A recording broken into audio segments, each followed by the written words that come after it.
Hello everyone, I Leena Raut welcome you all on GenX Parenting. In this vlog, we are going to talk about some essential tips to ensure that you make most of the quality time that you spend with your children. So it's a very important video, especially for the working parents. So do watch it till the end. To help us with the right information, we have with us psychiatrist and psychotherapist Dr. Ananya Chitale. We have already done a vlog with her and it received an awesome response from all the viewers. It was about how to help teenagers deal with body shaming issues. The link is flashing right now, so do check it out. And now let's get going with this vlog. Hello, Dr. Chitale. Welcome to GenX Parenting. Thank you. Thank you so much. I'm glad to be again back here on GenX. And I must say you're doing a wonderful job, by the way. So thank you for that. Thank you so much.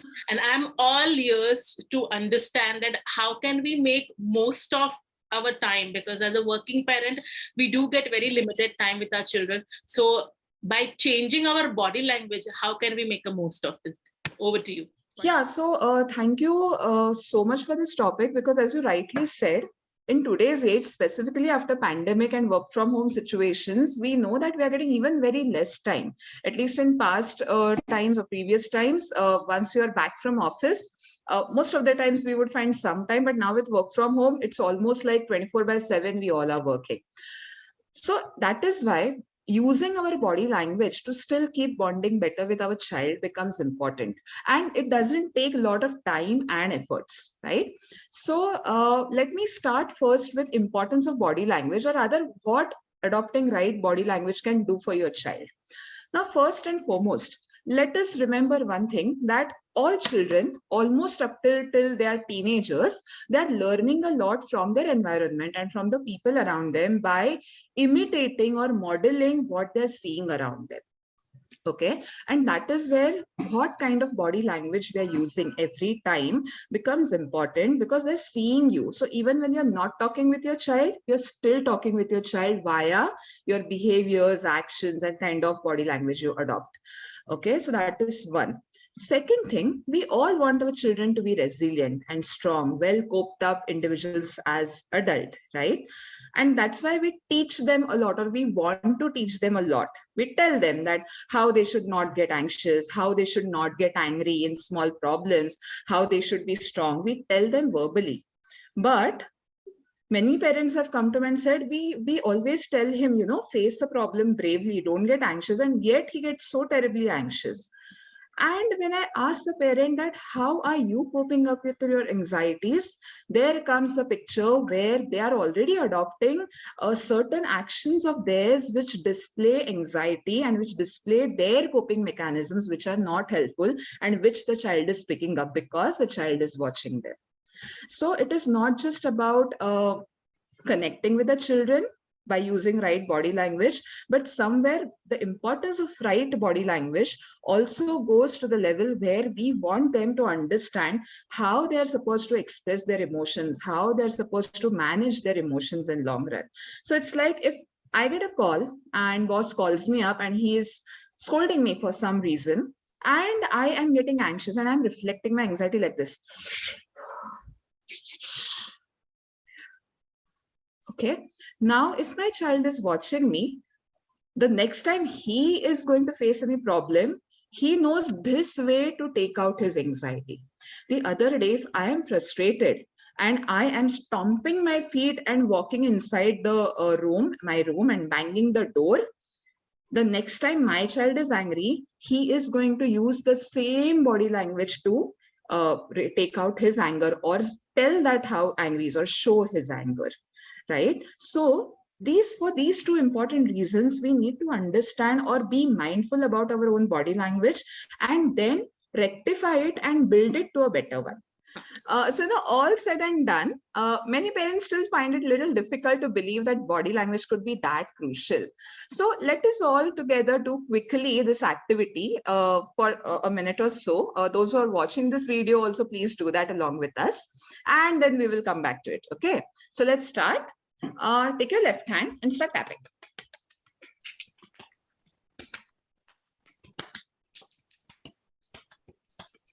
Left elbow. Left shoulder, right elbow, right hand, right palm, tap your stomach, tap your shoulders, tap your back, head, ears, cheeks, nose. Oh, okay. I got it. So all those who were doing this, did you all notice what happened? Maybe some of you got it right, but some of you, when I asked you to listen to me and I said tap your nose, and yet you tap the chin. Why? Because I was tapping my chin. Okay. The point here is that many times what we see impacts us better. What we see, we take up that faster. That is all the basis of even audio-visual learning that we have for kids. And that's why if the kids are not seeing the helpful or the correct body language, they are going to take it no matter how much ever you try to tell them verbally to, not behave like this, not do that. They're still going to do what they are seeing instead of what you're telling to them. Okay. So now that we have established this fact, let us now understand what are the small changes that we all can adopt in our day-to-day life when it comes to using right body language. Okay. So going ahead, for our remembering and easier understanding, I would like to divide our body language into three main domains. Okay. First, we have to be mindful of our facial expressions. Second, our entire body in general. And third is our tone of voice. Okay. The pitch of voice and the tone of voice as well. Now, starting with the first one, that is our facial expressions. Okay. So, simple things that you have to adopt. Now, just go back to your daily life and think when you enter in the home from your office, tired or frustrated or angry or in whichever mood, can we do one thing that keep all that, at least try to keep all that outside the door, and when you step inside, at least on the face, have a pleasant expression rather than having something of this sort? Okay, can we just enter at least with a normal, pleasant face, right? This itself is very inviting for a child. Imagine if you enter this way. Imagine your childhood, if your parents would have been entering this way and then asking you, okay, what happened in the school? What fun did you do in the school? Would you like to answer that question when they see this face of yours, right?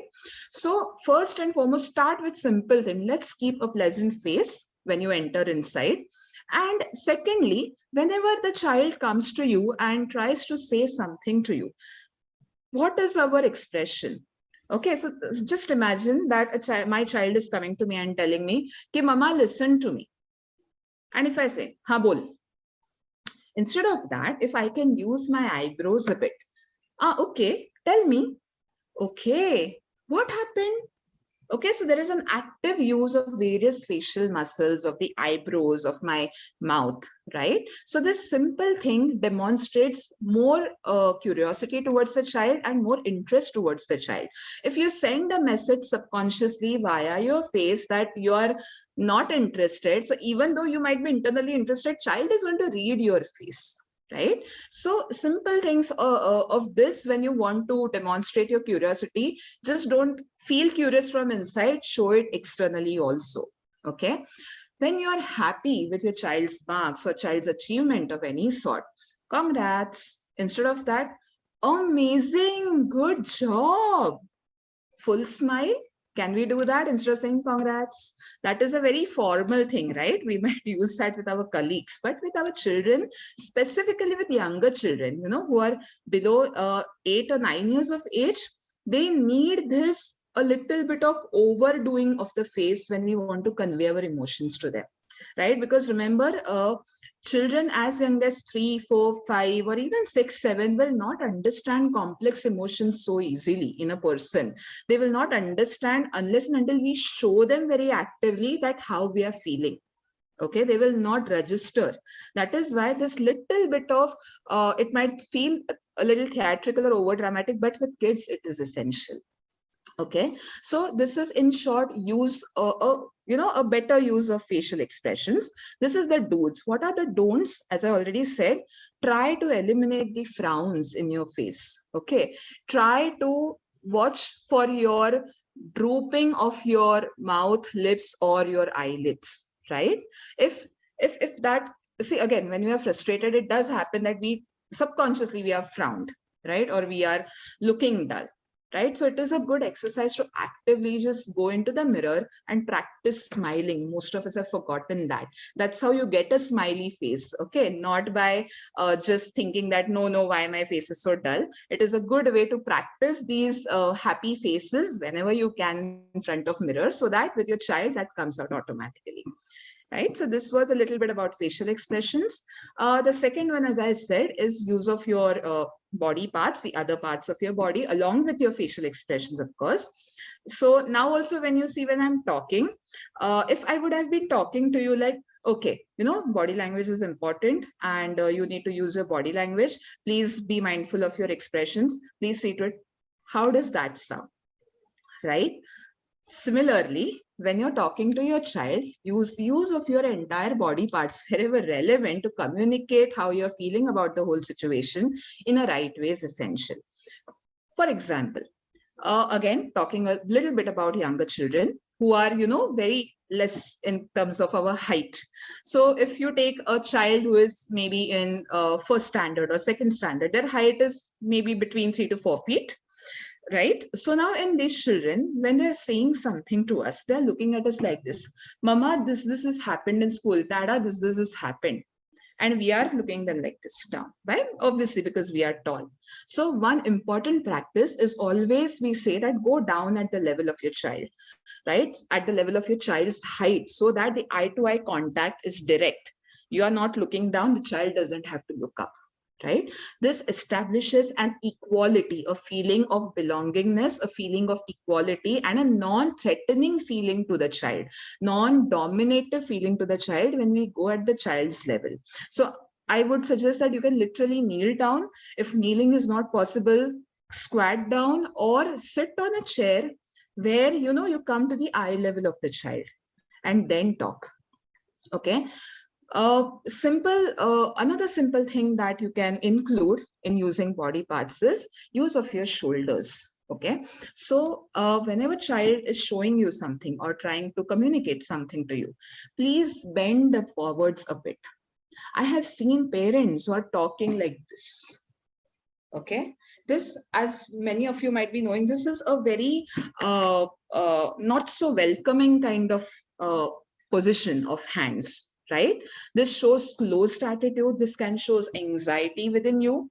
Okay, instead of that, if you open your arms, bend a bit forward, tilt your neck such a way that the ear is a bit closer to your child and say, oh, okay, tell me something.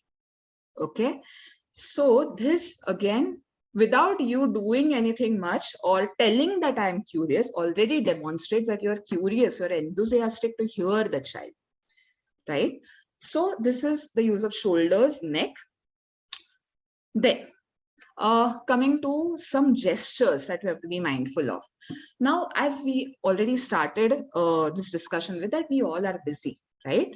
So when my child is coming to me, now, when do our children come to us? When they really want to say something. Otherwise, children are such that they will be playing with their friends, they're into their games, they have their world of own. A child comes to us when he really needs us, right? And that's the time that no matter how important my call is, I have to see to it that I tell my boss or whoever it is that, you know what, there is something very urgent. I'm very sorry. Can I get back to you in a minute? Please keep that phone aside wherever possible. We all think that our work is so important. Well, it is important, but then what about our child who is even urgent to us, right? His needs are urgent to us. So wherever possible, do this gesture where you can keep your phone aside. If you're on a call and if you can have that liberty of taking out a minute, take that minute out, keep that phone aside. Don't hold it again and start texting something. Okay, so my child is like, mama, listen to me. And I'm like, yeah, tell me. I'm just typing an important message. Tell me. Doesn't work. Okay, please keep your phone aside. If you're working on a laptop and the child comes to you and says something, so normally what we're doing, I'm typing on my laptop and I'm like, I will do all that. Okay, I will tilt my head, I'll go forward. Oh yeah, nice. 1 minute, huh? And I'm back on my laptop. Again, child comes again. Oh yeah, good, good. I'm using my face, I'm tilting my neck, but my laptop still is my priority, right? Again, that sends not so good message towards a child. What you need to do is take that laptop, shift its position a bit, make space for the child's book, notebook, or toy to be there besides you, in front of you, and then look completely by turning your body to the child, not just the neck. Okay, so this gives your child, without you saying that, yes, my parents do consider me as a priority no matter how busy they are. And that's what they will carry when they become a teenager, when you will call them and they will not shrug you off saying that I'm busy on my Instagram. Okay, because they have received this where they have seen parents keeping their gadgets away and listening to me, right? So a teenager who is into problem of gadgets, parents come and say, वो सुनता ही नहीं है, हाथ का वो नीचे रखता ही नहीं है, क्यों रखेगा? Because we have never done that in our entire life, although we were working. But how is a child to understand that when he was young as 6 years old, right? What he sees, he believes. Okay, so that's the importance of these simple gestures that you can use in a daily practice. Apart from that, most important, the third domain is our speech and tone of voice, okay, or the pitch of our voice. So voice modulation, especially with children, is crucial. How that helps again.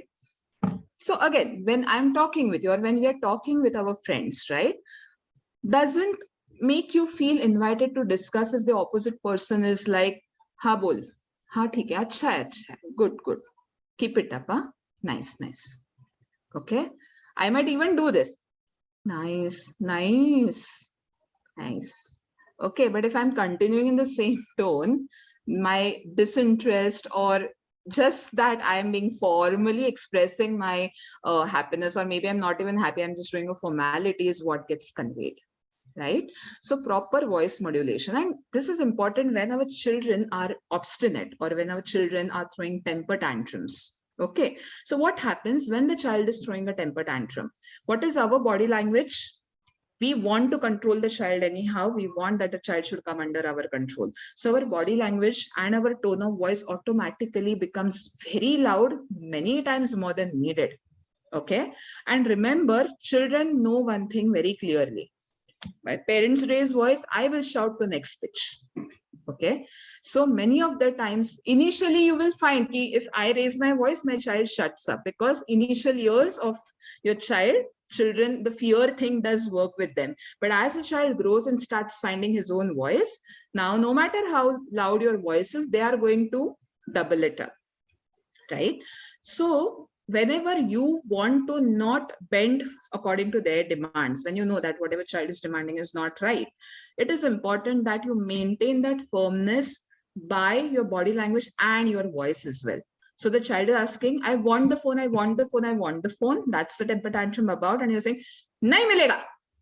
This is not going to work. Okay. The child will be double the voice again. All you have to do is control your tone of voice. I told you phone you won't get. That's it. Okay. My voice is not very raised. I'm not shouting or screaming, but I am at the same time firm. Okay. So your voice modulation. Similarly, when the child is sharing an achievement, oh, wow, wonderful. Okay. So there is a voice modulation. When a child is disturbed, right? So yeah, one gesture that you can use again is sit near the child instead of sitting opposite to him. Okay, whenever your children are disturbed, sit besides them in a way that they can be cuddled. Okay, just like, two friends, how they are like hugging or cuddling that way. So sit side by side to your child instead of opposite. When do we sit opposite and talk? Many times in interrogation, right? Kya hua? Kisne mara? You know, that sort of a thing. But if you sit aside, use that voice modulation. Oh, you look distressed. Oh my God, you're looking really sad. Can you please tell me what happened? So that softness, that little bit of slowness, and you sitting at the side, need be hold hand of the child. Okay, take his hand, hold it, and say, you seem really disturbed. Can there be something that I can help you with? Do you want to talk about it? Okay, so here again, we are not discussing about what words to use, but at least a tone of voice you can see. So different tones of voice and pitches of voice for different things. Shouting, screaming hardly helps. So even when you are wanting a child to shut up and listen to you, firm voice is what is needed instead of shouts and screams. Okay. Apart from that, in voice modulation, whenever the child is afraid also, right? We want the child to face his fear. I have seen many parents, jao jao kuch nahi hota hai, kya darte ho? That's not what we want. Okay. Again, you know, I'm sure it is very fearful, but I am there, you know, can you please go? I'm there, na, don't worry at all. So instead of again being authoritative in your voice, be friendly in your voice, be warm through your voice again. Okay. Yeah, so these were 3 quick tips what we can use. And one very important thing which we can do always and always is please give lot of hugs and cuddles to your children, right? Whenever you want to express happiness, instead of just using body language or rather the facial expressions, please also hug them at the end and tell them how proud you are. If the child is crying and you are pacifying him by all using all your tone of voice and facial expression and all, please see to it that you hug it. After the anger and temper tantrum is over, please see to that you hug your children. Okay, that's such an important gesture that our children need today. Thank you, Dr. Chitale. As you were taking us through different body languages and different gestures, I was actually trying to introspect all those moments of anger or frustration that I have been having with my children. If you as a viewer had that opportunity to introspect yourself, I'm sure this video would be a helpful one for you. Okay, so thank you so much, Dr. Chitale, and thank you everyone. If you like this video, do subscribe to GenX Parenting and share it with your fellow parents. Thank you.